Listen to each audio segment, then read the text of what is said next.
Oh, we have a special Xbox 2 podcast today. Or do we? I don't know.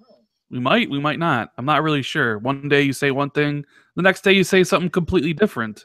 It's uh it's all up in the air. Who really knows what is going on? All I know is that I'm Randall Thor 19, the man with the million, and I'm back here with my buddy Jez Corden of Windows Central, who he DM'd me earlier today and was like, I'm ready to go. We're doing the podcast. I got lots to say. So, Jez, what's going on, man?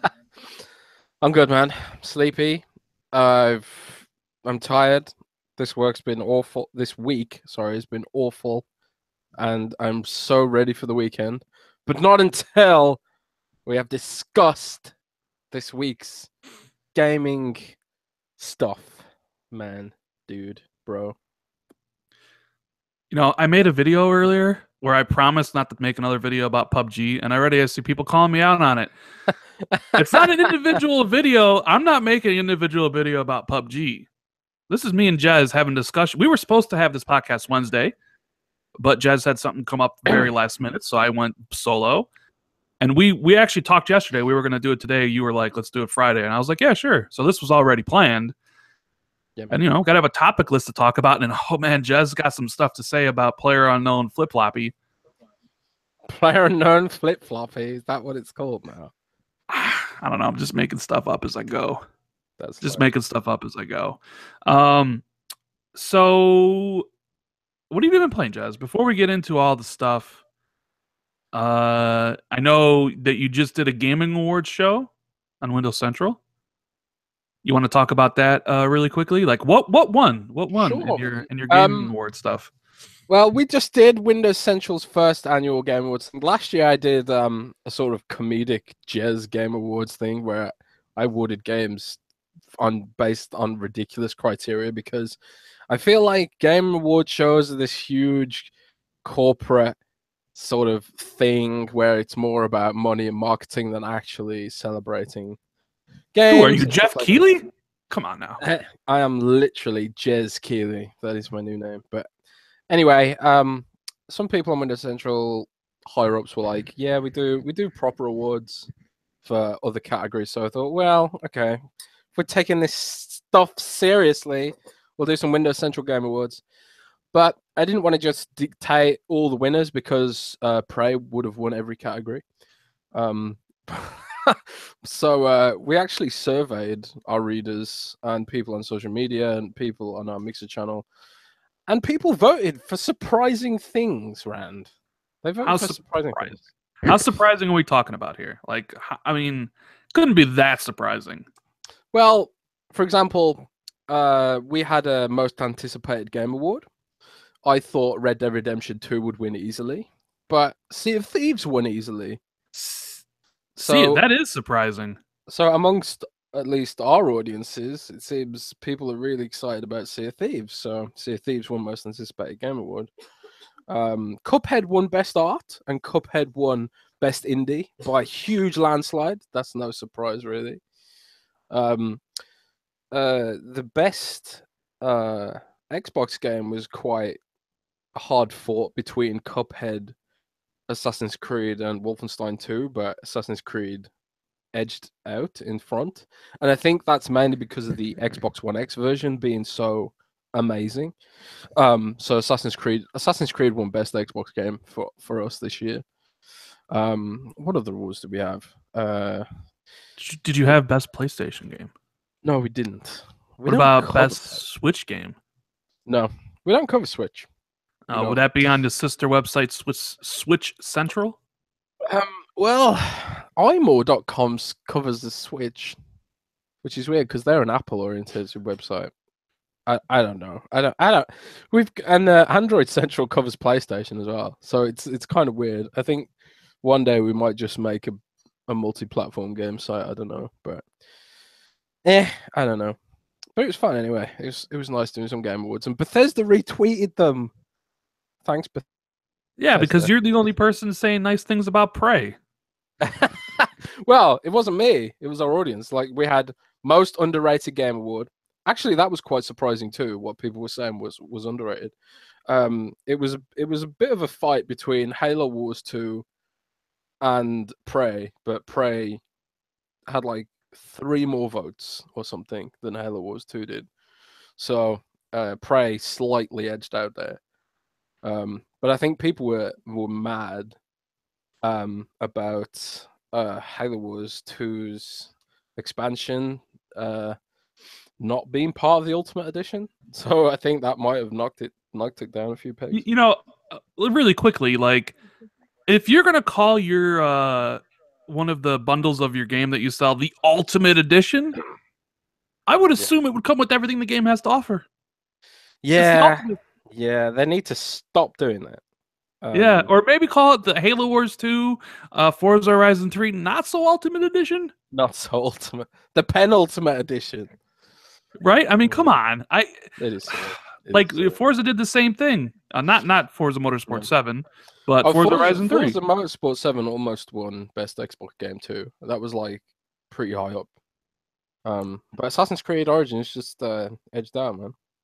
Oh, and Divinity Original Sin 2 won Best PC Game by like 90% of the vote or something. Interesting. And then like Cuphead had 10%. But yeah, it's fun, man. It was fun doing Game Awards. Like next year, I think we might expand it to do genres and stuff. But I didn't want to go crazy on it this year in case nobody read it. But people liked it, man. That was interesting.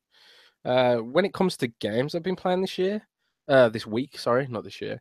I've been playing. I've been going PC Master Race, man. I haven't really touched my Xbox that much recently. I've been playing Stellaris a lot, which is just so addictive. I can't get over how addictive that game is. Stellaris is basically like a galactic empire strategy simulator game for PC. It's amazing. If you like strategy games, definitely buy Stellaris. And also I've been playing World of Warcraft again. Because there's a big patch coming out for World of Warcraft that fixes the leveling system and makes it more like Destiny, where it's the mob scale to your level. So that should make WoW more fun to play. And I've also been playing VR games, Rand. No. VR games. Oh, like listen. So Jez like says to me in DMs the other day because we talk we talk every day, and all of a sudden Jez is like, Rand, VR, and I'm like, what about it? And he's like, I love VR, and I'm like, no. I believe, man. It converted me, like because I was kicking. This is what happened, right? I was kicking off on Twitter about VR. And saying that Microsoft's wasting their money chasing VR, and that they should be focusing on other things, and Microsoft are insane to think this is the next step in computing. And to be honest, I still don't believe that it's the next step in computing. Head-mounted displays they are annoying to wear for long periods of time. But my managing editor was like, "Have you even tried VR? Really? Have you even tried it?" I was like, "Yeah, I've tried it at trade shows. I've used PSVR a lot." And he says, "No, have you tried real VR?" I was like, "Yeah, like a bit at trade shows." And he was like, "You haven't tried VR properly, have you?" And I was like, "No, not really. No, I haven't really tried it at all." So they set me up with a review unit of HP's Windows Mixed Reality headset, and it's like $350 for the headset and the motion controllers. And Windows Mixed Reality headsets are like inside out, so you don't need you don't need a camera like on PlayStation VR. You don't need wall sensors like the HTC Vive. It's got like a Kinect camera built into the front of the headset, which scans your environment for you and tracks your position and stuff like that. So it's a lot more convenient than other VR solutions on the market right now. And you literally just plug it in, you put it on, and there you are. You're in VR. And then first I played some UWP VR games like Super Hot VR, which is it's incredible, man. It's better than the normal version. It's so awesome. Lies. This is straight up lies. You got to try it, man. You got to try to believe. You've got to try it. But and also Arizona Sunshine, which is kind of like this zombie shooter. But the real deal was when Steam VR came to Windows Mixed Reality, and all of a sudden I went from having like 10 games to like well, access to 10 games, to access to hundreds of games, and now it's just like Doom VR came out today. I can't wait to try that. I was playing Minecraft VR, which is amazing, even though it makes me feel sick because of the motion sickness. You're making me feel sick right now. Dude, it's just so good, man. It's so good. And when you get your PC that you're saving for, you will get a Windows Mixed Reality headset, and you will. Oh, I will. Are you already decided? I've also been playing Galgun VR. Oh, shout out to Love Boat Gopher. That's his like game of the year. Yeah, Love Boat Gopher. Galgun VR is like an anime VR shooter where everybody knows shoot. Everybody knows what Galgun is. Oh yeah. I'd never heard of it, but you shoot anime girls with a love gun. That's all you need to know about Galgun VR. Oh, I need to reevaluate my life. But how is PubG in VR? It's 30 FPS. And no! No. What have you been playing, Ren? What have you been playing before? So I just posted my review for Skyforce Reloaded, which just came out today on Xbox, PS4, PC. It's actually really good. I've been actually quite addicted to this game. I have a very deep love-hate relationship. That's with a shmup, right? Like yeah. It's a shoot 'em up. It's really good, but it's also since it was a free-to-play phone game, the mechanics are still there. You have to like grind and replay levels to upgrade your ship, but it's so addictive, man, because it's so good. But I hate it at the same time. You know? I finished Call of Duty World War II. Really, really good. The campaign was excellent. Not as good as Infinite Warfare's. And we finished the Easter egg hunt. The hard Easter egg on zombies, which took me, Maka921 and Mr. Black Magic and Loveboat Go for 4 hours to do. That was fun. That was a good time. And I played some multiplayer, but I'm not really into that. And I started up South Park. I'm gonna finish that this weekend. I also started up Soma because I've been really looking forward to playing Soma, and it just came out on Xbox. So got some games, and then after that it'll be Assassin's Creed or like Shadow of War and stuff like that. So that is what I have been playing. And Daniel J says, "Hey Jazz, hello governor." So I'm not from fucking London, mate. Oh, yeah, a lot of games to play. Yeah, there's so much stuff out, like in between like the AAA stuff and the indie stuff. But all right, Jazz, what do you want to talk about next? I feel like we should really quickly, because I talked about some of this stuff by myself on Wednesday. What do you think about the whole Destiny 2 scandal-ish thing that was going on? Well, first of all, I think Destiny 2 is the most bland, boring game I've played this year. I think the Destiny franchise is so overrated, and I can't understand why people like the game. Shots fired. No mind biases before I talk about this, but it is funny how Bungie seemed to ignore the whole scandal with Battlefront 2's loot crates, and then they just basically, I mean, not to the same extent, but they basically made the same mistakes by trying to deceive players. And they were like, blah blah blah, yeah, okay, sorry, we were just for people who don't know about this first, the scandal, quote unquote, was that for people grinding bright engrams, XP would progressively diminish, and so basically what they were doing was they were making it harder and harder and harder to grind bright engrams without paying real money. And the community was pissed, blah blah blah, and there was a big uproar when someone did the math and found this out. And Destiny were like, okay, we'll remove this system. It was unintended. But then they doubled the amount of base XP you need to get these bright engrams. So, and then that was right after the Battlefront 2 scandal. And then it was like, wow, you really, really want people to buy these engrams, you know?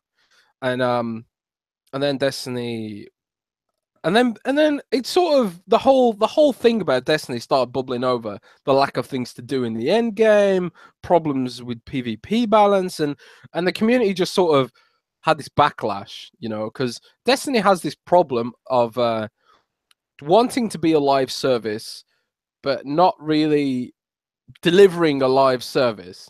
For me, a live service is something like World of Warcraft, which gets massive patches every few months. And yes, World of Warcraft is subscription based, which means they can cash flow that sort of stuff. But Destiny markets itself like it has that, but it doesn't have that really. And like I burned through Destiny 2's content so fast, and I realized that the only thing to do now is to grind these bullshit numbers, because that's what they are at the end of the day. You get incremental number upgrades in Destiny's endgame, and it's just grinding the same content over and over again. And then they showed off this all the things they're gonna do, and all the things they're gonna do, Rand, is basically say you're gonna get better numbers for grinding the same shit again. So like they still want you to run the same dungeons again. They still want you to do the same activities again, but they'll give you better weapons with higher numbers for it. And it's just like, it's just so boring to me, Rand. But that's sort of besides the point. The point is that they're pushing loot crates. They're another developer pushing loot crates, and this is just never gonna go away, man. No. I thought it was very interesting. They got caught with their hand in the cookie jar. In the loot crate. In the loot crate jar. They got caught with their hand in the loot crate jar, and their response was, they canceled their live stream, and they had the blog post detailing like, this is what Destiny's gonna be like. They're bringing back like random stat rerolls for weapons and all this stuff. And I remember someone telling me, because I remember saying like, man, I bet you Bungie's like scrambling to fix the game, and they're like, oh man, it sold so well, they're fine with it. And then I read all the changes they're doing. I'm like, well, it doesn't really seem like they're fine with it, because they're basically they're changing a lot of stuff. Yeah. So it's not only that though. It's like a lot of the stuff they're bringing back was in Destiny 1. So it's like they knew that stuff was content people liked. They stripped it out of the sequel, and now they're selling it again, basically. Here, I'll give you little inside information here about what people wanted from Destiny 2. Most people, the majority of people, literally just wanted Destiny 1 again. That's all they wanted. No. They just wanted Destiny 1 again. They didn't want anything new. They just wanted Destiny 1. And when they changed stuff for the better, in my opinion, people were pissed. Destiny 2, they shouldn't even have called it Destiny 2. It should have just been an expansion of Destiny 1. Yeah, I think we even said that on the podcast. When I was playing Destiny 2, I was just like, why is this a standalone game? They could have sold this as basically a near full price expansion, and just said, yeah, this is our full expansion, because that's what World of Warcraft does. World of Warcraft sells huge expansions that add entire planets to the game and entire continents full of content to do, and with new mechanics and new systems, new races. And yes, again, World of Warcraft is subscription based, but they also sell these expansions as well. And someone wants you to explain what Bright Engrams are, Jez. Okay, so Bright Engrams are basically loot crates. They when you are max level in Destiny, you stop getting XP for level ups, and you start getting XP for a loot crate called a Bright Engram. That doesn't look like a crate, but it is a loot crate. And then in these loot crates, they're full of cosmetic items. Sometimes they can have weapons that are quite powerful. They're called exotic weapons, which are quite powerful. So people who buy Bright Engrams potentially can get better weapons than someone who doesn't. Can you get an exotic weapon out of a Bright Engram? I thought everything you got out of that was cosmetic. Just like no. You get, isn't it that you get currency from the Bright Engram, and then you can buy the exotics with the currency from the Bright Engram? I don't know. I never really paid it. I never really paid much attention to it, because I don't care about cosmetic nonsense in games. Well, The You thing know, is, if it as yeah, okay, so bright engrams do not have weapons, but don't they have currency that give weapons? they Because might. They might. I'm I pretty don't know. sure the dust, yeah, the dust lets you buy weapons. I don't know. I'm pretty sure you can get exotic weapons from bright engrams because I've done it. I'm sure I've done it. At least at the bright engram vendor sells weapons. Oh, is it purely cosmetic? Oh, I don't know. I want to say it's purely cosmetic. Well, that's weird then, because if it's purely cosmetic, I don't know why people are kicking off. Because they got caught like adjusting and altering the XP. It's like whatever they showed you getting the XP, you weren't actually getting that. They were lying to your face essentially. Yeah. So even though the bright engrams are purely cosmetic, Well, people someone just said that you get mods from the bright engrams, so that doesn't sound purely cosmetic to me. I don't know. either way, But the issue I had was like you're was getting the lied to. You're getting lied to. Like they show you getting the XP in one corner, but then you're not actually getting it, and you have to question is like, well, why? If like you said, if it's all cosmetic stuff, why are they limiting you on getting XP? And it's just because like they don't want you to just kind of grind as much as you can and earn all these bright engrams because then you would have every cosmetic item and all that stuff and you wouldn't need to spend any money to get I need more bright engrams. yeah, I don't. The thing is, man, if it's just cosmetic, I personally wouldn't have a problem with it. But the thing is, like Luke's Blade just said, yeah, you get weapon mods, but weapon mods mean nothing. But the thing is, in the developer diary, they said they want weapon mods to mean something. So if they do make mods an important part of that economy, and they don't let people grind bright engrams at a reasonable rate, then I don't know. But I think more. But that's the thing. It's like I said, the whole issue with the XP deception. Really, it was just a focal point of people being pissed that there's nothing to do in the end game. Yeah. But hey, Because the only thing people could do was grind bright engrams. 4 days from now, Joe Jazz, Oh, Xbox One X enhanced, 4K, HDR. meh. It won't make the game fun. I felt Yeah. that way when I played Homefront: The Revolution, which got 4K enhancement. So I are was you thinking, saying right here, right now, on the Xbox 2, resolution doesn't make a game better? yeah. I mean, Oh. it makes a game better, but only if the game is fun to begin with. Oh, and since you think Destiny 2 is no fun, I with couldn't it's care no less. fun in 720p, 1080p, 792p, 1400p, and 4K. Destiny could be 10K and it still wouldn't be fun. It's just a Destiny boring game. probably a lot of fun in 60 frames though. It's probably better. I mean, that's Oh, I can imagine it's probably way better in that's the 60 thing. frames. I won't touch Destiny's PvP because it's not 60 frames. So, which brings us on to our next topic potentially. Yeah, so how do I even intro this? PubG fucked up. Yeah. Yeah, all right. So everybody made a big deal yesterday. Brendan Green, player unknown himself, had an interview with WCCF Tech where he was asked about Xbox, asked about how the game was progressing and the 4K textures and all that stuff. But the big takeaway from that article was that he was asked about the frame rate. And he was like, oh, on the X, it's 60 frames. Boom, done.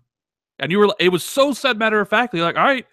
And then he mentioned how last time he looked, that the frame rate on the regular version of the Xbox, the S and the OG, was somewhere between 30 and 40, but they might have to lock it at 30, but they were trying all this different stuff to maybe get to 60 down the road. So everybody's like, all right. And there was this huge discussion between people who are happy, like, finally, here's a game that is, breaking parity on the frame rate because the X can do more. But then there was people complaining like, oh, well, you can't have this. It's an unfair advantage. between people on the S playing at 30 frames and the people on the X playing 60. So there was this whole kind of discussion, people yelling at each other, over the internet as people do, right? And people chose sides, they drew a land in the sides, like, I'm here, this is what I got the X for. I saw a lot of people being like, you get what you pay for. I don't know how many times you heard that or people in chat heard that, but I heard it quite a bit. You get what you pay for, right? And I thought it was kind of weird because I was reading that article. I'm like, all right, he says 60. He's obviously, he says it right there, right? And I'm like, all right, well, I thought it was kind of weird. They would have two different, frame rates for both games on different platforms, essentially. And then wake up today, and sure enough, he retracts that. Yep. Says that it'll be 30 frames on all Xbox One devices, and that they want to increase the frame rate, but they can't really talk about this early in development. But man, man, people got upset. Yes. Now there's people like it's talking civil about war. It's civil war, man. People talking about boycotting the game because it's not fair. A whole bunch of stuff, and you had some interesting things to say in DM about this, and I know you're raring to get on. I made a video earlier, so Jez, please speak. Give me your thoughts. I think a competitive. Well, first of all, let's get this straight. The Xbox One X can run PUBG at 60 frames per second easily. They have made a decision to not let it be 60 frames per second, which, in my opinion, is bullshit. Because a competitive first-person shooter has to be 60 frames. 30 frames is garbage. It's just a fact. I can't play Destiny 2 because it feels like I am. It feels like, I don't know. We've gotten to a point now where 60 frames is pretty much expected for that, for competitive shooters, and the PUBG can handle the game at 60 frames. They can lower the resolution. They can do something to make it run at 60 frames. And clearly, from his tweet, he felt it could run at 60 frames. The lead developer doesn't confuse frame rates. They felt it could run at 60 frames. But the thing is, I've seen all of Microsoft's 2017 GDC Game Developer Conference conferences. I've seen them all, and I've also read a lot of developer documentation. And while Microsoft says things like, we won't force devs to choose the frame rates and the resolution on their games, it does say stuff like, we will encourage developers to have parity for frame rates in the interest of having a unified experience across the different devices. Now, you can totally argue that someone on the Xbox One S playing PUBG at 30 frames would probably get annihilated by someone playing at 60 frames on Xbox One X. 60 frames would offer a massive advantage, and it's like, it's not like such a huge advantage where a total scrub will kill a skilled player, but it's like, it's significant advantage. But the thing is, Rand, resolution is an advantage too, especially in a game like PUBG, where your sight is so crucial. At 4K, you will be able to see players in the distance far easier than you would at 1080p or 900p or whatever it's going to be on the Xbox One S. And it probably won't be 1080p on the Xbox One S because the engine is so poorly optimized. I mean, you need like a beastly PC to run it on PC right now, because the engine is so messy. And it is a game in early access, fair enough. It's still in development. The engine isn't optimized, and I think a lot of this stuff, Rand, is because the game just blew up far faster than it should have done. Yeah, and that's why the developers are basically playing catch up with the millions of people that want it to be AAA polished right now. I mean, it's one game mode in a map. I mean, Yeah. I mean, come on. I mean, it's like, yeah, this game blew up way faster than anybody had. I mean, Jez, it's gonna be the best selling game of the year. Period. Like Well, bigger than Destiny, bigger than COD. Like it won our because one of our game awards was best multiplayer, and PUBG won by a landslide. And Battlefront 2 got second place despite the backlash. But Call of Duty was nowhere to be seen. And PUBG, like, a lot of people said PUBG shouldn't be eligible for rewards because the game isn't finished. But the thing is, it's a game you can buy right now, and it's a game millions of people play. And it'd be stupid to not acknowledge the impact it's had on the industry. Like, next year will be the year of PUBG clones. Like, so many games are going to already try and copy happening. that format. I mean, you just saw that Tencent is like publishing 2 PUBG games on mobile. The whole I've seen so many mobile clones already. There's the Call of Duty online in China has a PUBG mode coming. Like Ubisoft talked about adding it to Ghost Recon. Like all yeah, you're right. I mean, it's PUBG like modes are going to be. I mean, Fortnite for Christ's sake. Yeah. Fortnite, the game nobody cared about when it originally came out because it was terrible. Now everybody and their mother loves because of the Battle Royale mode. Yeah. But continue. It is funny, but the main issue here is that they backtracked. I think like everyone was really happy. 60 frames per second on the X. It justifies the X purchase because it's like, yeah, okay, I've paid extra money, and as a result, I get a game that looks and runs better, And they said that, and then the next day they backtracked. And Rand, the interesting thing about this to me is that a lot of people don't realize that it's Microsoft. It's an internal Microsoft team building the PUBG version for Xbox. It's not. I mean, Bluehole obviously is working on it too, but it's Microsoft's supposed crack team of ultra optimizers who worked on Diablo, getting Diablo 3 optimized and stuff like that, who are working on PUBG. And it feels like there's no way this couldn't be 60 frames on the X. And it's a philosophical choice that they've done this to stop the Xbox One X players completely dominating the playing field. But I don't think they should bother because the thing is, PC already has this issue where a player with a better PC playing PUBG will have a better experience than someone on a weaker PC. And not every. I'm sure it's only a small percentage of PUBG players who actually have a GTX 1080 and can run the game at optimal settings anyway. And most people limit the graphics on purpose so they can have higher frame rates in that game anyway. So I disagree with this decision to stop PUBG being 30 frames per second on the X because people are going to have an advantage anyway because of the resolution, man.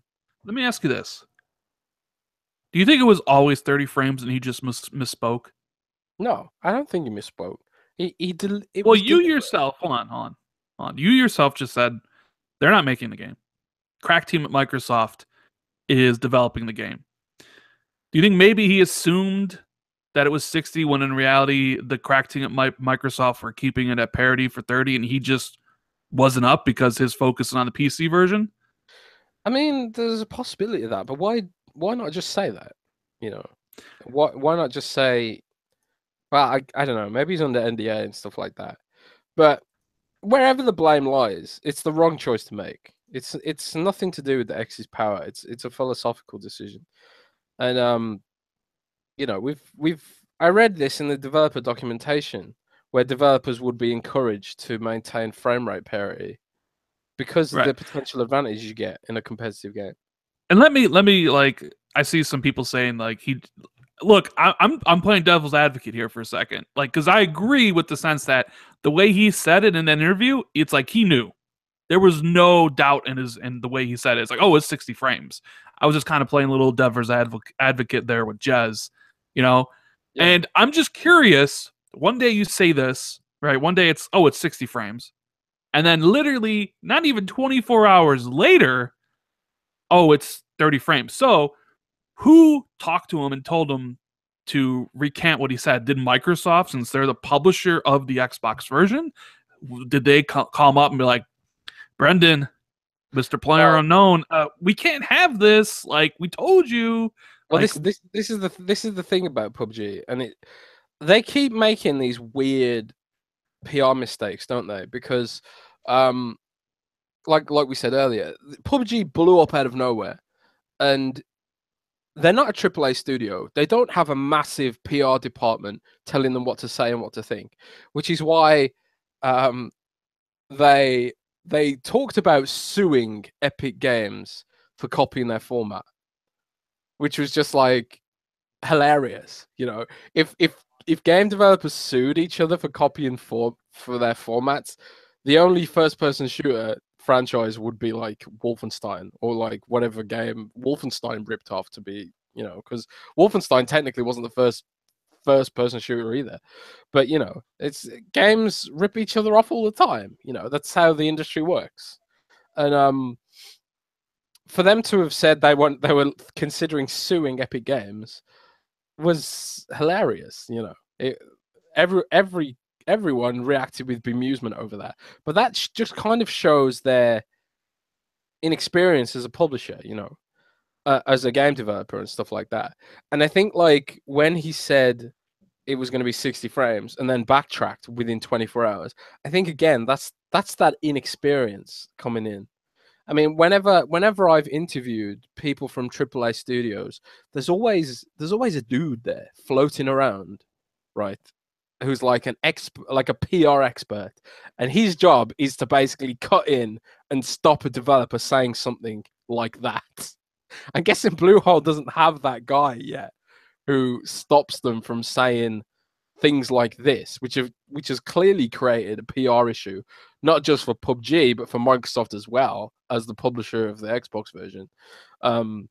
what Because if? nobody's discussing the game now; they're just discussing the frame rate. Right, right. Obviously, they're discussing the 180. But what if? Because in his kind of in the story and in his even like him taking it back, right? He talked about game preview and how it's good to launch in that, and that they're going to try to get it. So, what happens if it comes out at 30 in game preview launches, but during the development of the game, they tweak it, they do some optimizations, and by the end, by the full release, whether it's 6 months or whether it's a year later, when it releases from game preview, it's at 60. You know? Well, I mean, you know, well, that's the thing. He did leave it open. He did say like the game's still in development. We are looking at ways to get the frame rate up, which is it's just silly to me. You know, it's like Battlefront 2. Battlefront 2 is 4K 60 or a dynamic 4K 60 on Xbox One X, and it looks a hell of a lot better than PUBG is ever going to look. And yeah, maybe Frostbite is just a better engine for that kind of game. I mean, Frostbite has been developed specifically for these huge battlefield type games with dozens and dozens of players, and you know it's complicated. You know, it's not easy to make a game that runs well with so many players connected to it. You know, it's not easy to have good netcode when there's so many players in a single match, in a single open world map, because the game has to. I mean, PUBG is going to be intensive even on the Xbox One X because it's like there's a lot of computation happening there to handle all those events and all those data points that are taking place in real time on that map. But the thing is, that's what Microsoft's supposed to be good at. They're supposed to be good at making these cloud-based games, and the Xbox One X is supposed to be this beast which can run games really optimally. And yeah, I mean, all this data stuff it's CPU intensive, and the Xbox One X famously doesn't have a great CPU. But you know, um, It's like what people were saying from the very beginning about these mid-gen refreshes, that they're still tethered to the original consoles. yeah, right? it's true. It's funny, and that's something a lot of people don't realize. It's like I mean, as a basic example, Zoo Tycoon re-released for Xbox One X a few weeks ago, and re-released for Xbox One base as well, and they removed the build limit. So on I mean, Zoo Tycoon's not a huge game, but bear with me. One of the big criticisms of Zoo Tycoon was it had this build limit where you couldn't, at a certain point, you couldn't make your park any bigger because of hardware restrictions. But the thing is, they weren't the Xbox One's hardware restrictions; they were the Xbox 360's hardware restrictions, and the game had been hard coded for Xbox 360's hardware restrictions and then ported to the Xbox One. So when Zoo Tycoon re-released for the Xbox One and Xbox One X, they could lift those hardware restrictions. But the thing is, we're getting this bottleneck now between the Xbox One and the Xbox One X, where maybe the games can run better on the X, but they're going to be bottlenecked by the Xbox One version. So it's, as someone who has just invested in a 4K TV, and as someone who's just invested in a $500 console, I can see why people are pissed. I mean, personally, I don't care because I'm not really a PUBG fan. I don't really like it that much. People are pissed because one day, look, it's like one day I say, hey, I'm gonna give $1 million to the first person that tweets me, and the next day I'm like, psych, So like, are you saying an extra 30 frames per second is worth $1 million? No, I'm just saying he's already I'll take one day. $1 million, man. One day he's like, hey, this game's going to be 60 on the X. Everybody who's got the X, who bought the X, is like even happier in their purchase decision because it's going to have a better frame rate than this console they left behind. Everybody's excited, like, yes, this is what I'm paying for. Games shouldn't be held back by the other consoles. Yes, it's a victory for mid-gen refreshes and Xbox, what have you, right? That's kind of like the talk. And then the next day, 24 hours later, you get a whole bucket of cold water dumped on you, and it's like, nah, fam, that's not really how it is. Everything's the same. There can't be a competitive disadvantage, and yeah. And then people are like, wait a minute, what the heck's going on? The thing here is, as I said in my video, was messaging is extremely important. It's like one of the biggest things Microsoft got wrong this gen. And this isn't like a Microsoft fault because Microsoft didn't come out and say it's 60 frames. The developer did.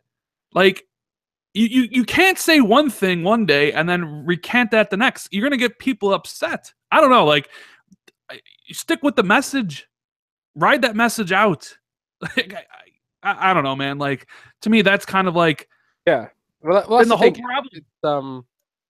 A lot of people are saying give them a break. They're not a AAA developer, but yeah, they're not a AAA developer, and they don't have AAA PR department either. Which is you would think so. Microsoft's publishing it, so I would imagine they have access to Microsoft's AAA Xbox PR team. Yeah, but they're not physically there with them, gagging them in every interview. It's not like they're not a first-party studio. And they're not even a second party studio. It's not like on Quantum Break, for example, where Microsoft was publishing the game across all platforms. PUBG Bluehole is still beholden to themselves and for the PC version, which means they can say basically whatever they want in an interview. But whereas when Remedy was making Quantum Break on the PC version, they couldn't say shit about the PC version without Microsoft say so because Microsoft was publishing on both. Blah blah blah blah blah. So, that was a lot to say in one breath, but I did it, Ran.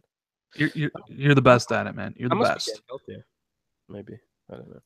I'm going to drop a code in chat, by the way, because everyone's so lovely. So lovely. But yeah, this whole thing just created unnecessary drama. Yeah, completely unnecessary. Well, I'm not going to say it's unwarranted because you can't tell people one thing one day and then the opposite thing the next and not expect them to get upset, But this could all been avoided. That's the sad thing about it. It all could have been completely avoided. And now I've seen people saying they're not interested in PUBG anymore because of this, right? Which I believe them. And I'm sure some people will take, the stance of, I'm not buying your game because you're limiting the performance of it on my console. But like I said, this is like all like a self-inflicted wound. Like nobody forced him to say it was 60 frames, but Yeah, I'm sure he was kind of forced to come out and say the next day that it was going to be 30 everywhere, right? yeah, it's a tough situation, but it's that whole PR thing again. It's exactly the same issue that caused them to say they wanted to sue Epic Games. It's not knowing how to manage a community or to manage expectations. And I think like my part of this is on Microsoft, right? Because Microsoft hasn't had a strong first party lineup this fall. I mean, they had one gem with Cuphead, which was also on Steam. And frankly, the Steam version is the flagship version of Cuphead, no matter what you say. Um, but they had a total win with Cuphead on PC. But even then, Cuphead is a niche game. Cuphead is not for everyone. It's brutally difficult. Cypherman, yes, there is a question mark in the code. You've got to guess what the question mark is. That's the game.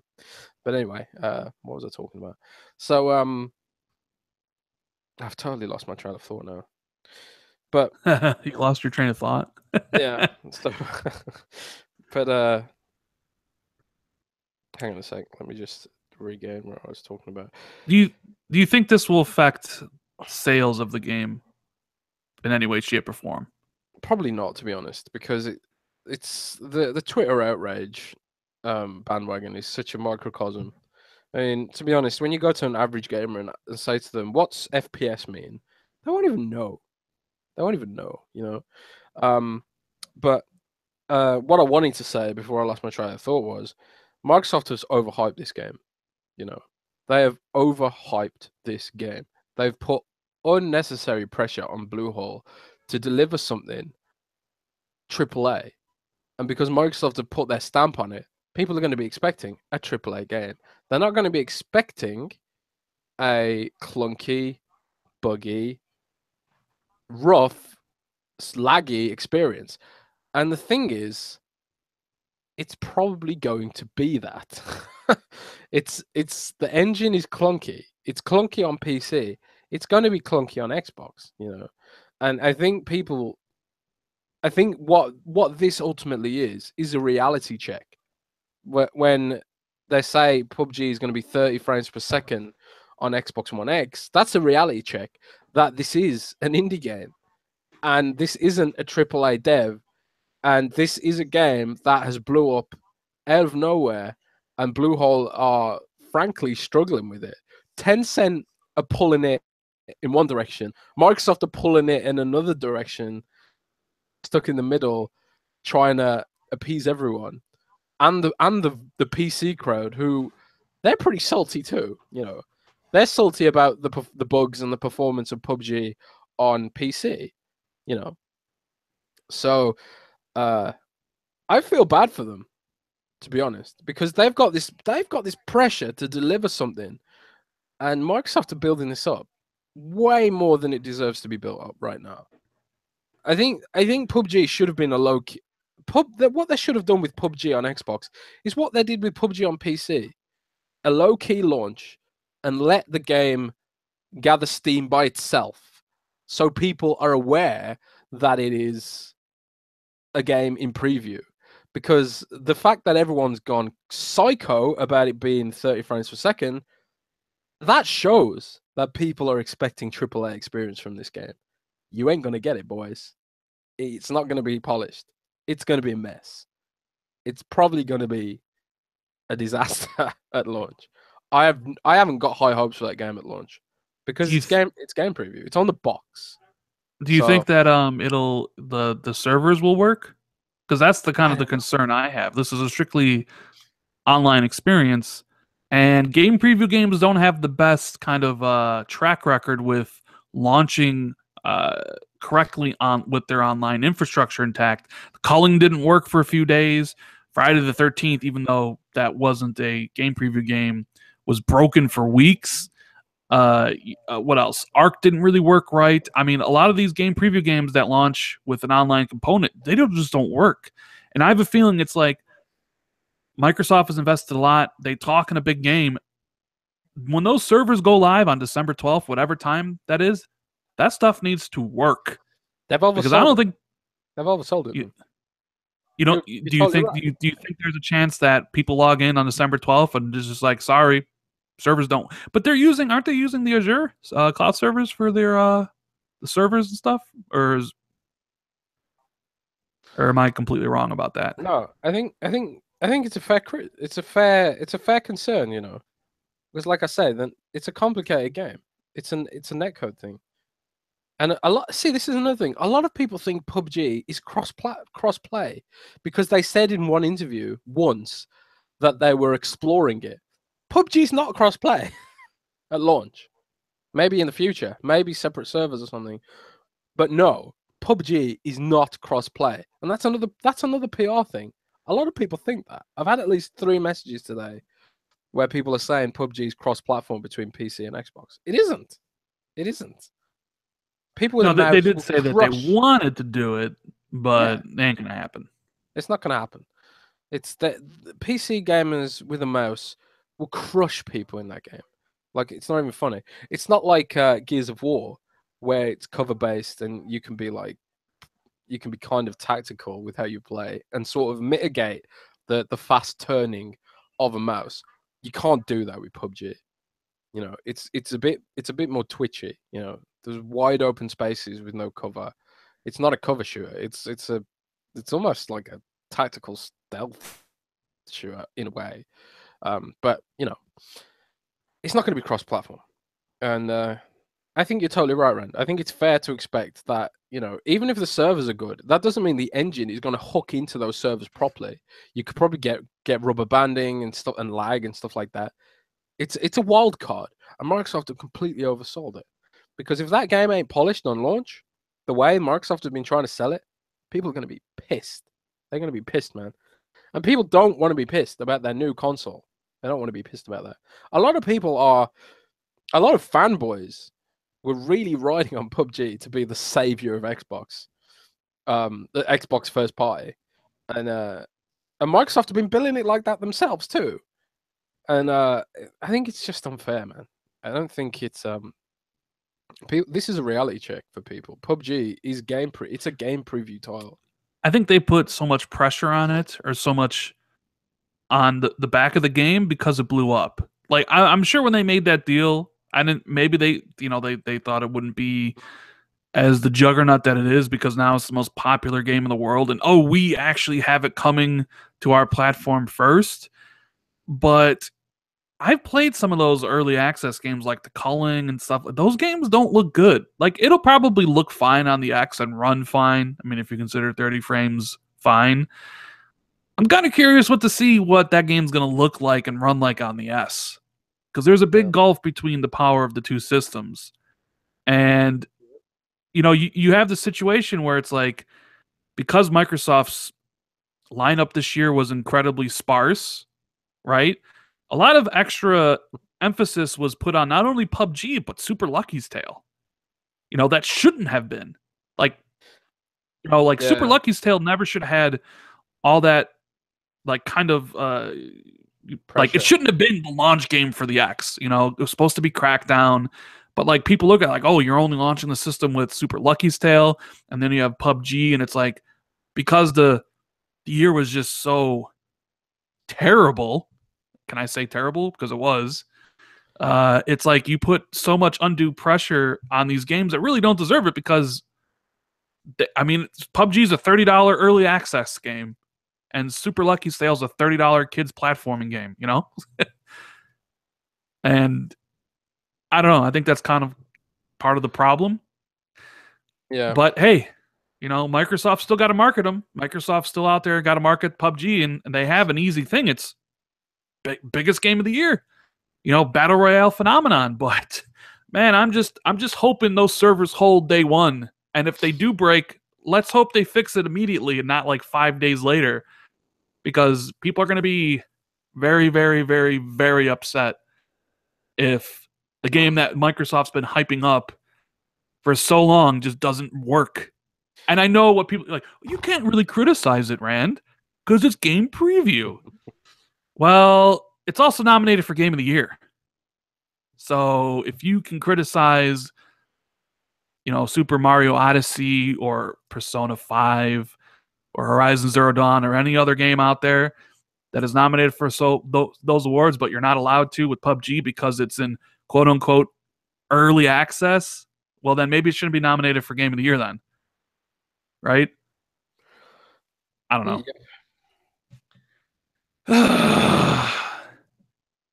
Why, Jazz? Why does this happen? Because video games, man. Why do they shoot themselves in the foot repeatedly? I don't know, man. Because why do they do that? Because video games. I mean, to be fair, this PUBG thing is minuscule compared to what EA is going through right now with Battlefront 2. I mean, that's some serious shit, man. $3 billion wiped off their share price. That was very misleading though. They didn't lose $3 billion over Star Wars. Well, yeah, I mean it's share value. It's not. Yeah, and they lost $2 billion of it before the game even came out because they missed their earnings for Wall Street, and wasn't it?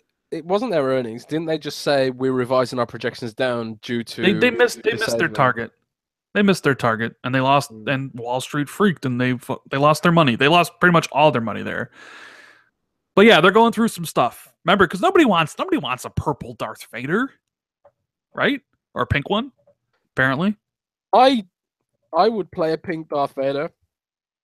No, I'd vomit. I'd vomit. But the thing is, they could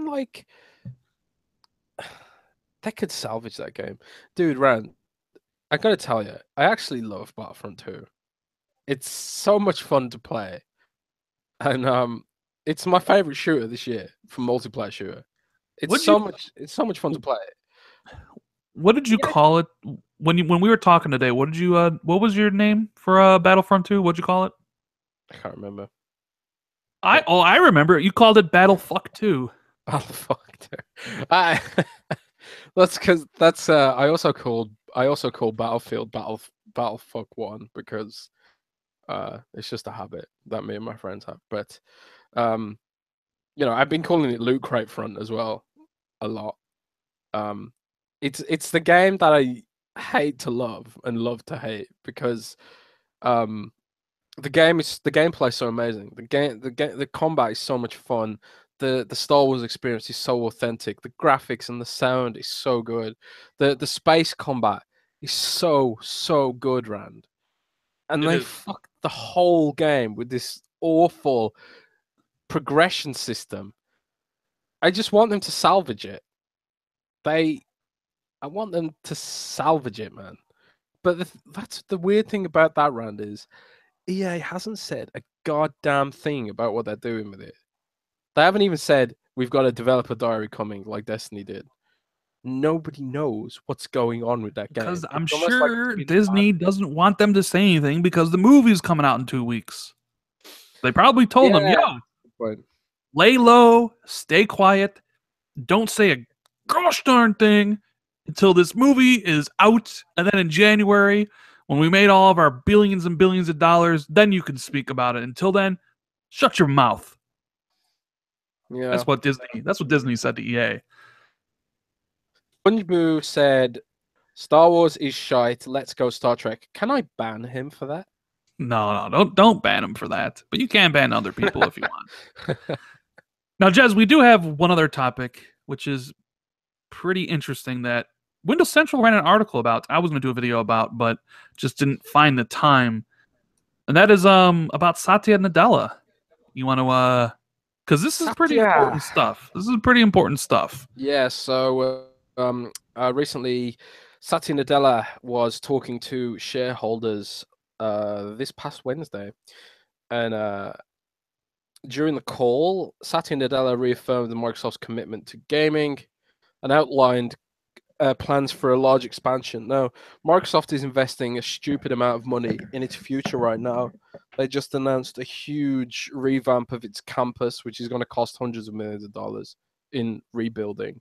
And part of the reason they're rebuilding the place is so different teams can communicate more easily, because Microsoft is still set up in this sort of closed building scenario where each team has its own building that's connected by long roads and stuff like that. But the new building's gonna have like this monorail going through it, so everyone can get to each other much faster, and this skywalk, and it's gonna have open plan offices and all this sort of stuff. So they're investing in their future, and they're investing in their new culture and stuff like that.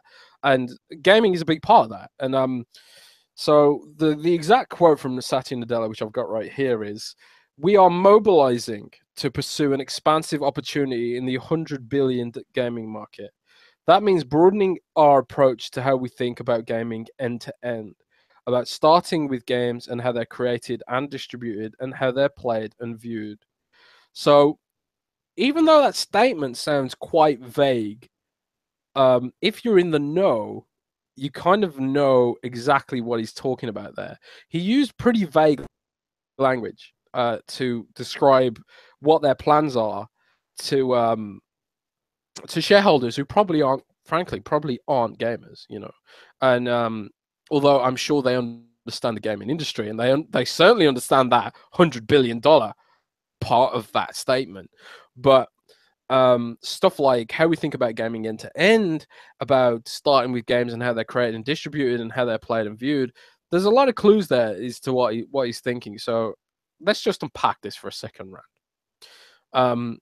First of all, obviously, $100 billion gaming market.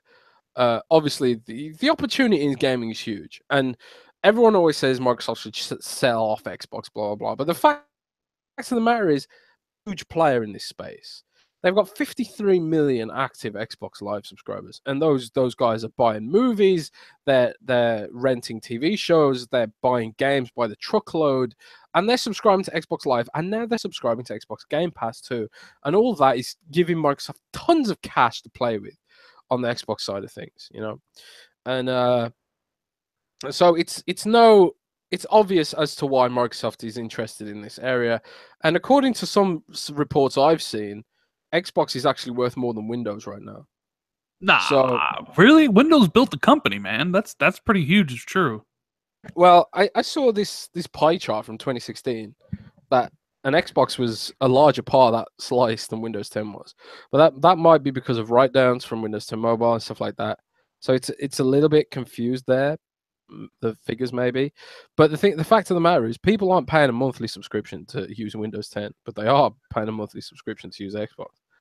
So, you know, blah blah blah. So that means broadening our approach about how we think about gaming end to end. Now, I tell you what this part is, Rand. This is basically Xbox as a service, and well, these nuts. I will put my source in chat, so you can decide for yourself. But basically, so when he says this means broadening our approach to how we think about gaming end to end, that's Xbox as a service, right?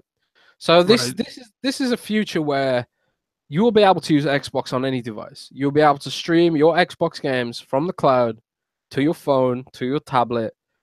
You won't need something like a Nintendo Switch to take your gaming on the go. You won't need like a separate console. You'll be able to play it on any device. You'll be able to play your Xbox games on any device. That is a future Microsoft believes in, and it's a future Microsoft is actively pursuing. And Phil Spencer, and this isn't me, this isn't an assumption. Phil Spencer has said this in interviews. He said they are working on Xbox streaming services to debut in the next 3 years. They've been pretty transparent about that. And yeah, Joe Sinister is like PlayStation now.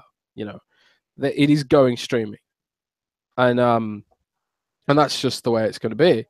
And yeah, so that's what Satya Nadella means by that. Subscription services where people can access their digital games on any device, maybe even on other consoles. You know, maybe even there'll be an Xbox app for PlayStation that lets you access your game library.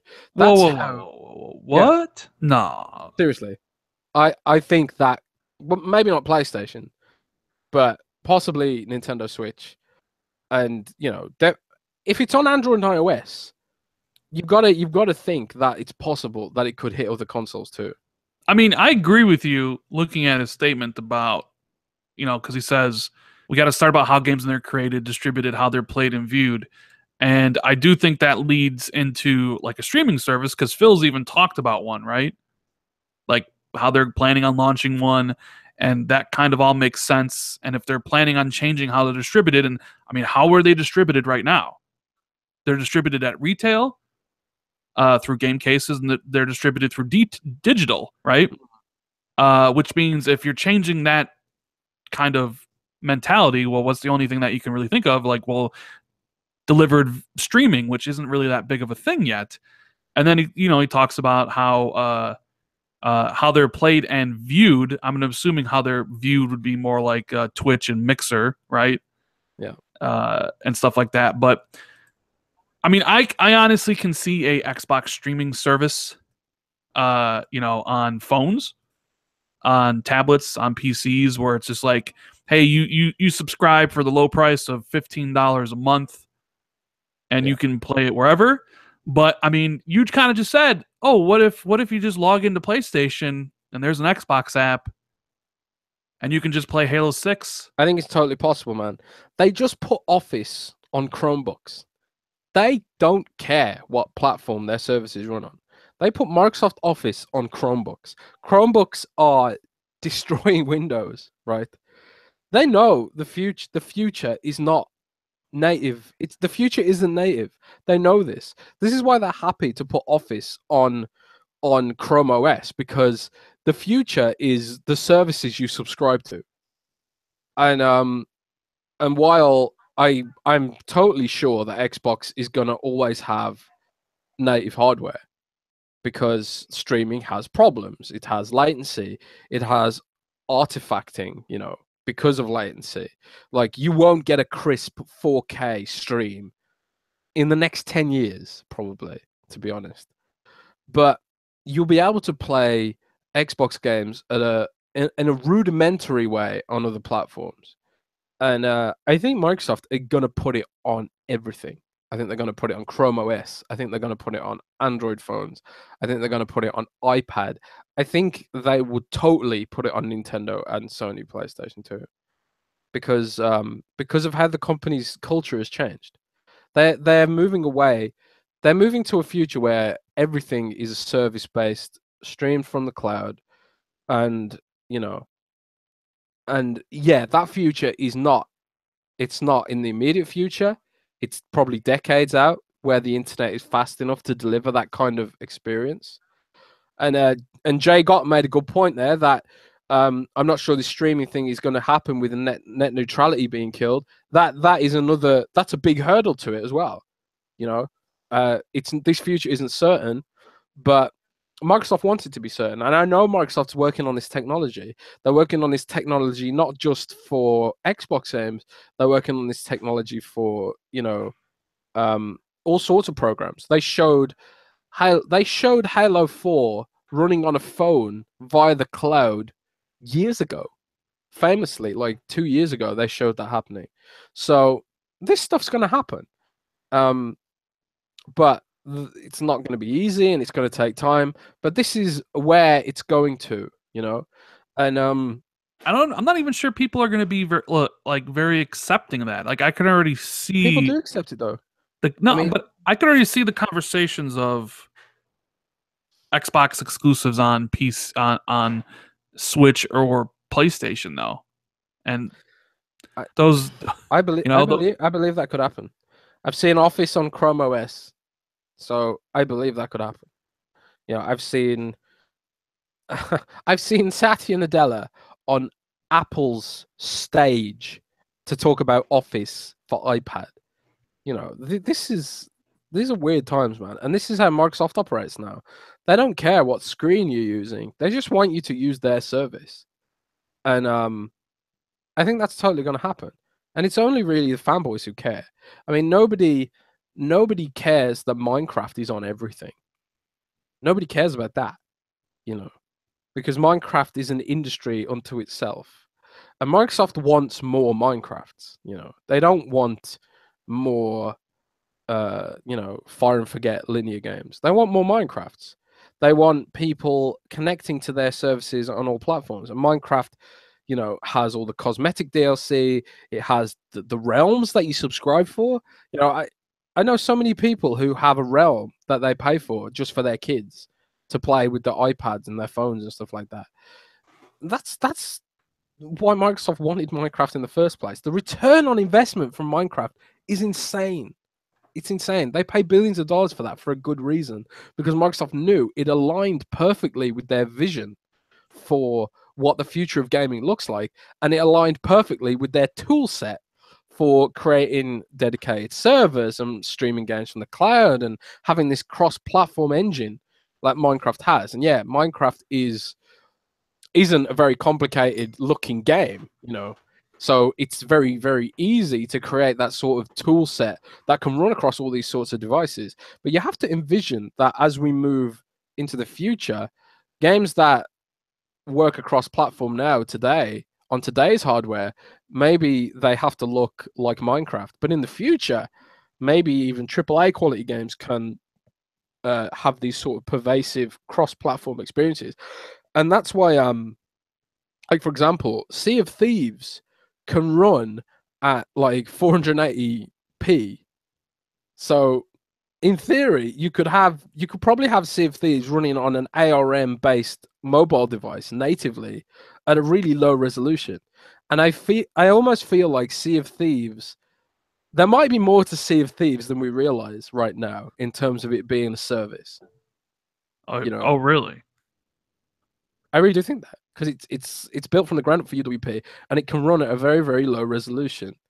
And also a lot of its CPU stuff that would be CPU based is actually coming from the cloud, because the game is completely service based, and the game is basically just this wide open ocean, and it's low poly graphics. It's not photorealistic, and the Sea of Thieves can be scaled up and down to run I mean, this is all theoretical. I don't know if this is a fact, but you have to look at the way Sea of Thieves is being built, and you have to look at the similarities between Minecraft. It's low poly artwork, it's completely server based, and it's a completely online service based game, and also it's being developed with the community like Minecraft was. They're having this huge open beta thing. They're publishing, like, this is what we've added to Minecraft Sea of Thieves this week. Sea of Thieves is literally Minecraft, and nobody's really noticed. It's kind of clever, But this is where we are now. This is how Microsoft is seeing these experiences. They want to build these services that you plug into and stick with. And I wouldn't be surprised if Sea of Thieves doesn't have some kind of subscription model too, like Minecraft Realms. I would not be surprised about that. So, I mean, I don't know. We'll have to wait and see about Sea of Thieves, but I could be completely wrong, but that's right. A hunch. It's a hunch. I mean, what do you think about? Do you think Satya coming out and saying that he wants to invest, saying all this stuff, and then Phil also at the same time saying, "Hey, we're looking to build new studios." I mean, do you think that's true? Because Phil said this before. This isn't the first time Phil said he wants to work on first party. He said that back in 2014. Now he's saying it again. But now you have Satya saying that they really want to go after the video game industry, but like kind of rethink how you're doing it with distribution and how you play and where you play and all that stuff. Yeah, well, this is another thing, right? I mean, we talked about this on a previous podcast, that the way you sell a service is to have exclusive content. Like, for example, Microsoft Office. Microsoft Office is the best work suite. It is the best productivity work suite out there. Google apps. They're all garbage compared to Office. There's just no competition. So how you curate and sell a subscription service is that you have the best service, right? It's product truth. And Microsoft, frankly, doesn't have the best service right now. I mean, PlayStation has so many more exclusive games and high quality exclusive games that are photorealistic, that do appeal to the core fan base, and they've also got a wider variety of games. They've got all the Japanese games, and they've got those markets cornered in a way that Microsoft could only dream of.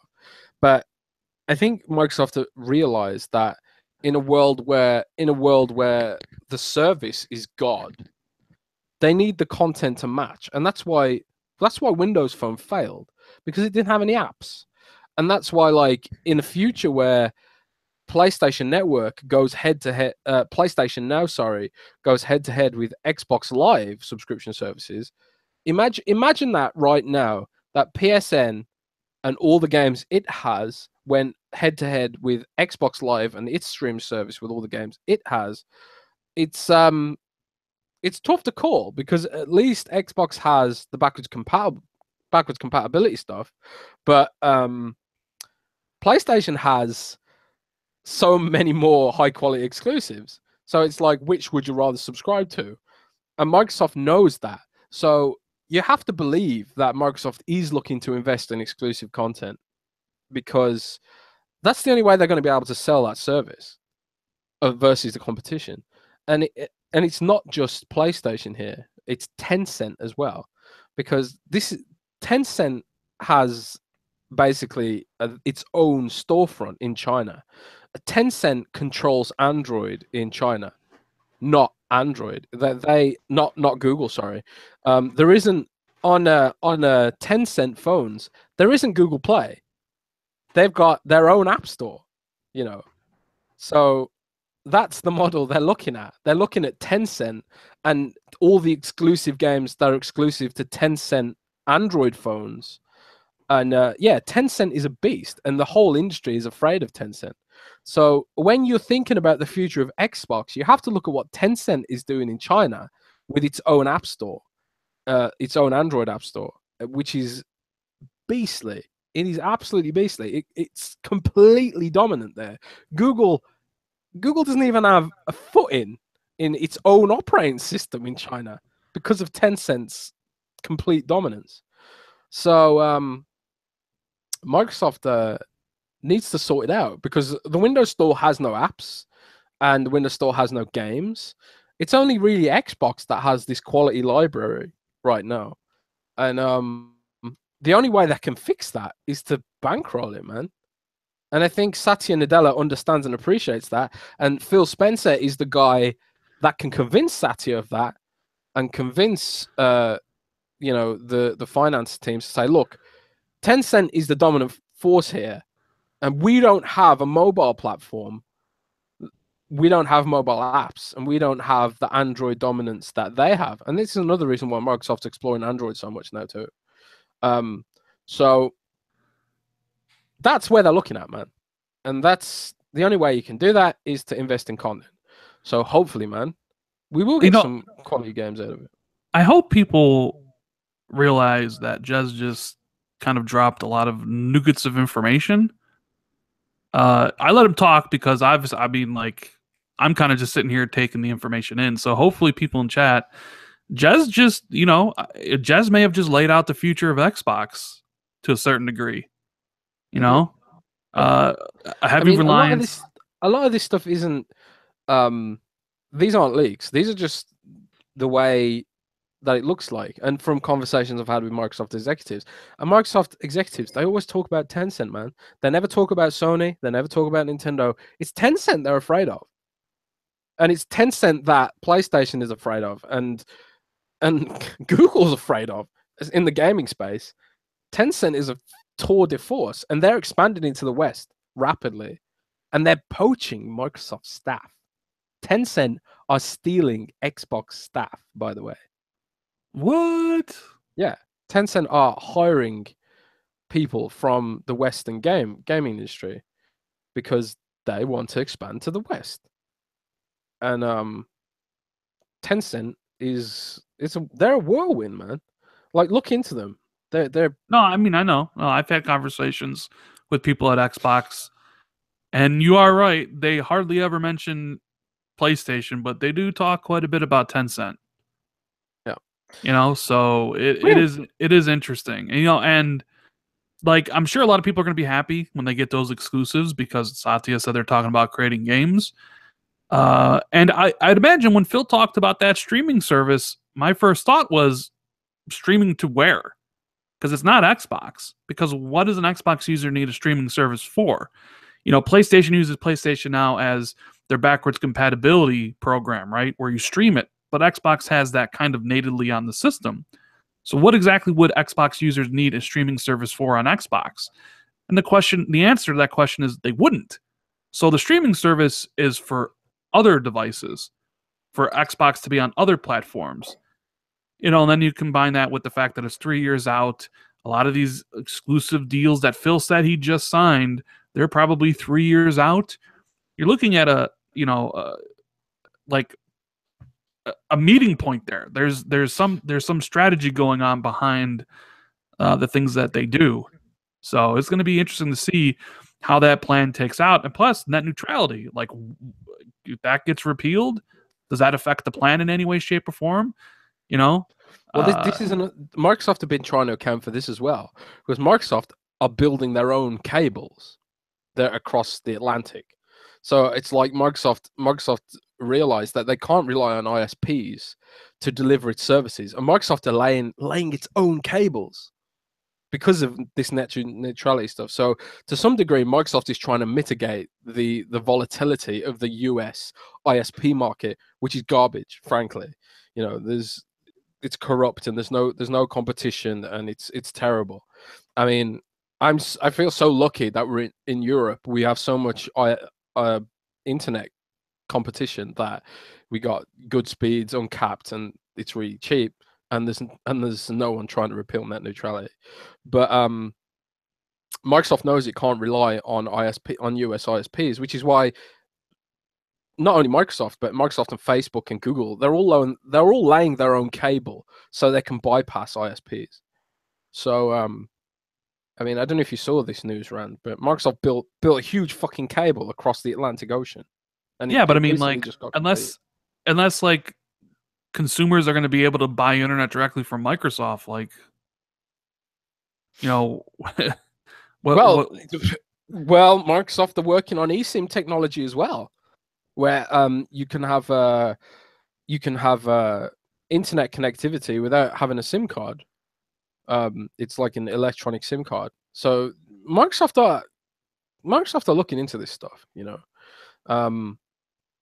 and also you got SpaceX talking about blanketing the whole world in internet satellite mesh. There's all sorts of science fiction shit happening at these companies, but Microsoft isn't going to let its cloud dominance be undermined by stupid American ISPs. They're not gonna let that happen. It's too crucial, and that's the thing about Microsoft. They play the long game, and sometimes Microsoft fuck up. They play the long game and they lose sight of the short game, and as a result, they bottom out their long game, and it happens all the time. They did it with phones.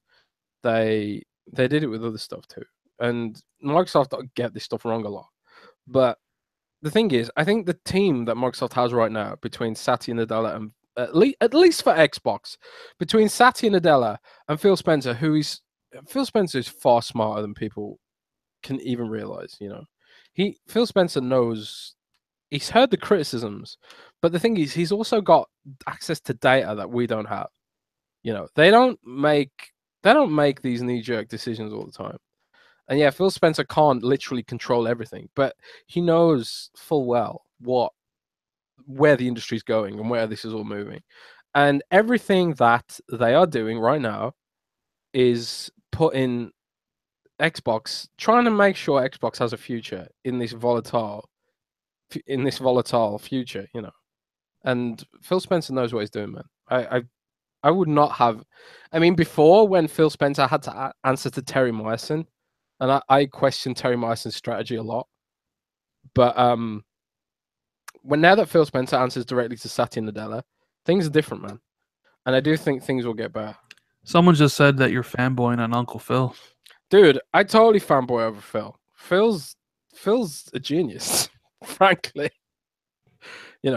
I'm not ashamed to say that. I'm totally happy to say that, because it's just a fact, man. It's a fact. So, what are you gonna do? I don't know. It's gonna be interesting. A couple years. Like that is for sure. Because I mean, if you're right, if we connected the dots and that's the case, ooh, there's going to be some interesting discussions a couple years from now. But Yeah. yeah. I mean, I don't know. Do you want to call it? I mean, it is 5 o'clock. It's a little bit late.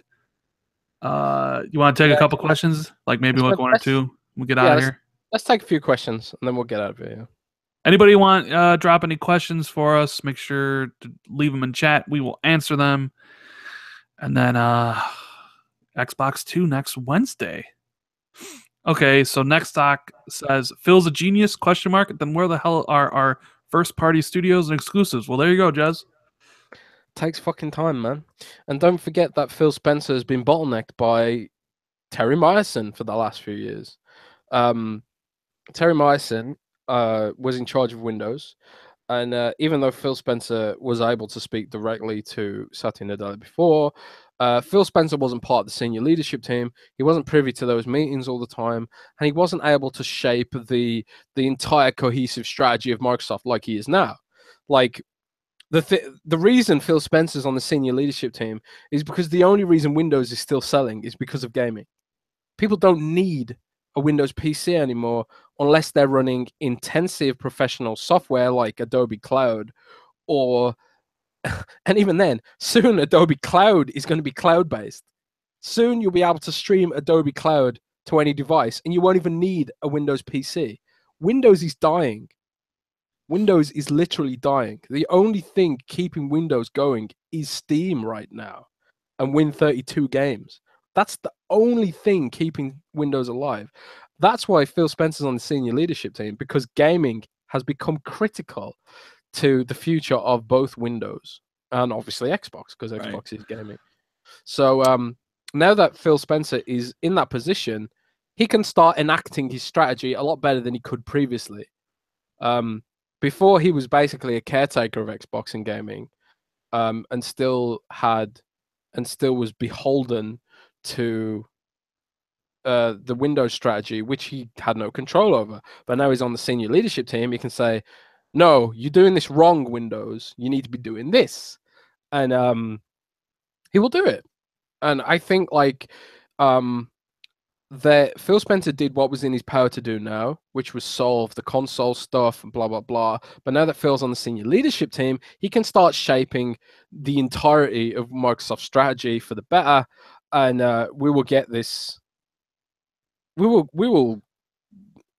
see this in the next 2 years. I mean, I've got faith in Phil, but it could totally fail. It could be another Windows phone, who knows? Right. Well, there was another question kind of dealing with that from Beats Game Life.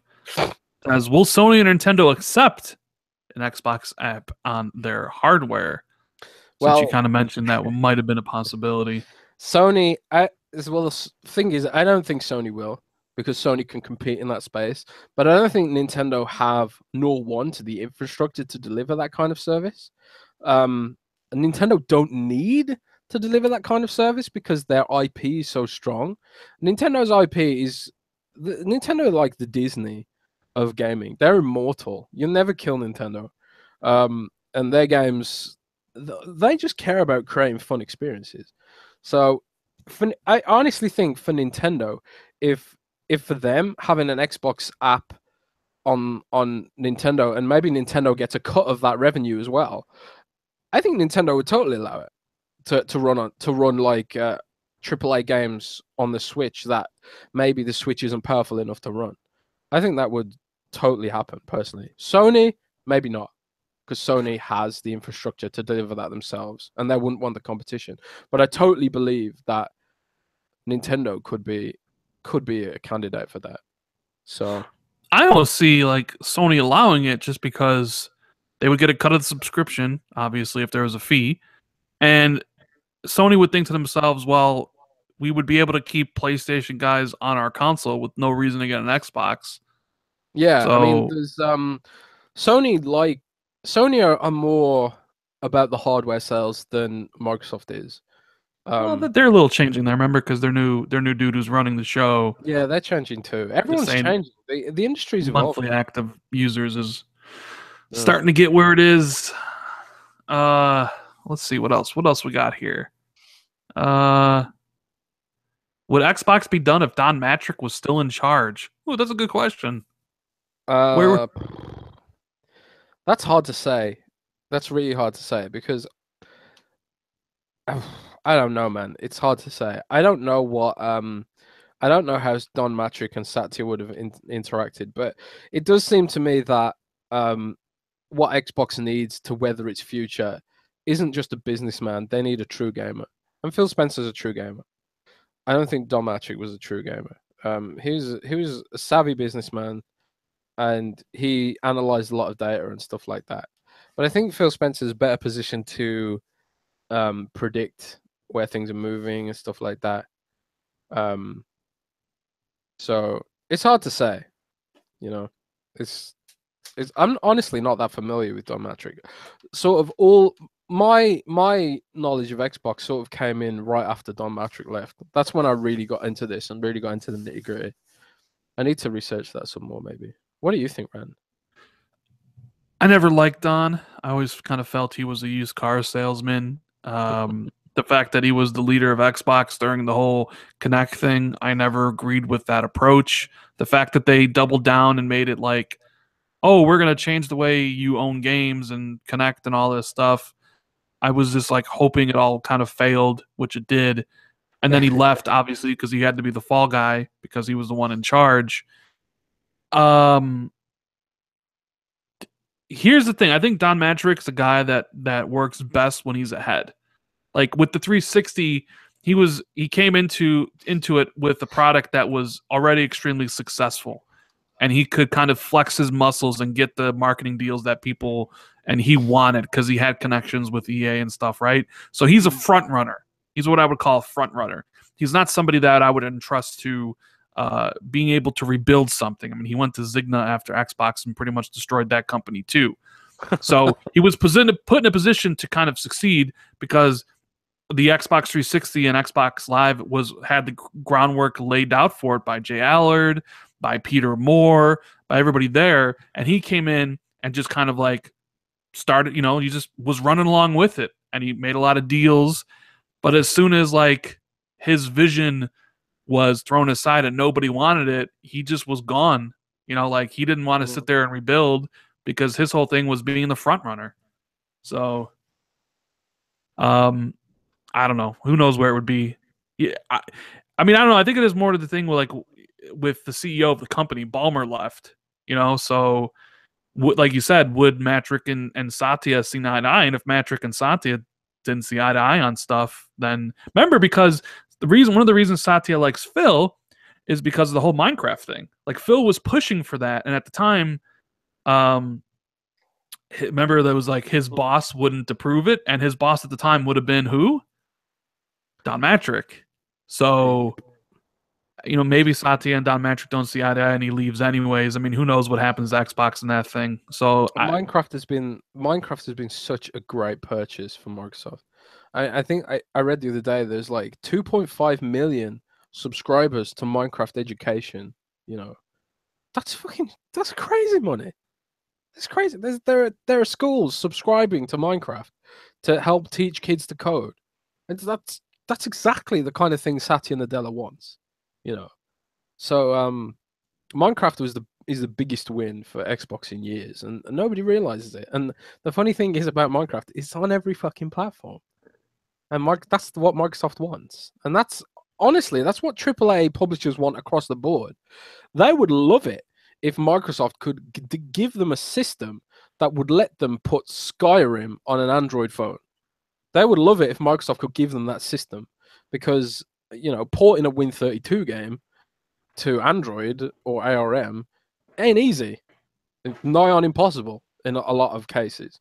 But if Microsoft could achieve it with streaming in a way that's far superior to PSN Now and stuff like that, publishers would love that. They want their games on all the screens. They don't like the way mobile gaming has eaten into everything and how limited touch screens are and how limited ARM software is for delivering complex games. It's getting better, but it's still not the kind of thing that excites a talented artist. A talented artist doesn't want to make a shitty free-to-play mobile game. They want to be making the next blockbuster, you know. And I think that's a lot of things that we've lost sight of with all this loot crate stuff. Is that there's still people out there who care about the art and not just the business side of games, you know. And that's why games get pushed to 4K.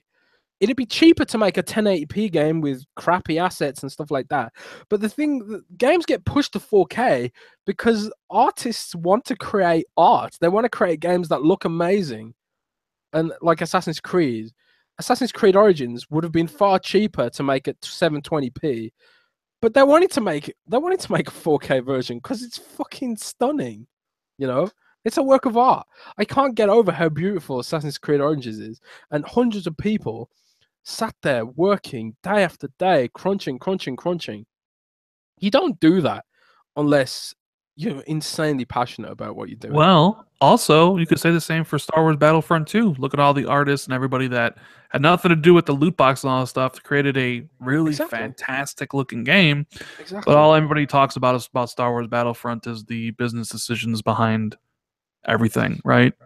Yeah. So, I mean, we lose sight of that. We lose sight that the business is fucking everything up. Like EA's business decisions are fucking everything up. But there's so much talent in this industry, and that's why I love this industry. It's like, I mean, I visited Rare headquarters a while ago. You know, I visited Rare headquarters, and the studio is full of just artwork all over the walls, concept art for games that don't exist, and character designs, and it's just like so much talent there. There's so much talent in this industry, and you know, hopefully the business doesn't keep trampling all over that. yeah, But we'll see. Well, you know, I think that's going to be pretty good. You know, I just want to make mention that Jez is going to be on the extra live stream that Microsoft is putting on right now on Mixer. They're going for 24 hours. You can donate and chance to win a huge amount of prizes. So many prizes to be given away. It's all for a good cause. So make sure you head over there. I believe our buddy, a buddy of the show, good friend, Roby1, Justin Roby from Xbox, put it all together. I saw Mike Ybarra was playing PUBG earlier, and I know Phil is going to be playing Assassin's Creed tonight. But there's a lot of things to win, like PC, Xbox games, whole bunch of stuff. And it's all for a good cause. And Jez will be streaming tomorrow morning, right? Like 5 a.m. Pacific or something with them. Yeah, we're streaming for Extra Life at 5 a.m. Pacific. Hopefully, going to raise some money for charity. I'm going to drop a big donation in there myself. And do you know what you're giving away during that stuff? Because there's a lot of cool swag to be won. Yeah, I don't know what's actually being given away during our segment. I'm not sure if it's going to be the big giveaways. But we're going to be giving away AAA games, put it that way. I've still got some AAA games left to give away myself, and stuff like that. So, yeah, follow me on Mixer at Windows Central on mixer.com/Windows Central, and come check us out at 5 a.m. PST if you're awake. Make sure you follow Jez on Twitter. Link is in the description of the video. Make sure you guys thumb up the podcast, give it a like, show your support for the channel. We had like 390 people here watching, and only 150 likes. So I guess people didn't really like the show that much. Stop guilt tripping them, man. They're busy people. Hit that like button. Their hands might be doing other things, Ren. Yeah, hit that like button. Subscribe to the channel. I'm gonna be checking out the Extra Life stuff. I'm gonna see if I can win some things. Subscribe to the channel as always if you haven't already, or if you're new, if you enjoyed the show. We'll be back for episode 33 of Xbox 2 next week. Hope everybody enjoyed the show. Everybody has a fantastic rest of the weekend. Enjoy Friday, and we'll be back on Wednesday to talk more about games and everything that goes around with the whole industry. All right, guys, have a good one, and we'll see you later. Peace. Okay, guys.